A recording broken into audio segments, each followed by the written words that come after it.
জাহাদু বিআমওয়ালিহিম ওয়া আনফুসিহিম ফি সাবিলিল্লাহ।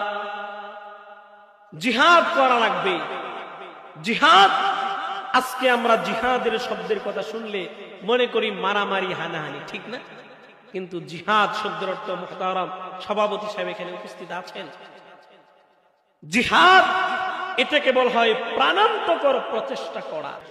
কিন্তু আমরা এই মিডিয়ার যুগের মধ্যে ইউরোপ, আমেরিকা, পশ্চিমার মিডিয়াগুলোর প্রোপাগান্ডায় আমরা অনেক নামাজি, অনেক হাজী সাহেব, এমনকি অনেক আলেমরা পর্যন্ত জিহাদের কথা মসজিদের মিম্বারে, এই মাহফিলের মঞ্চগুলোর মধ্যে বলতে আমরা ভয় পাই।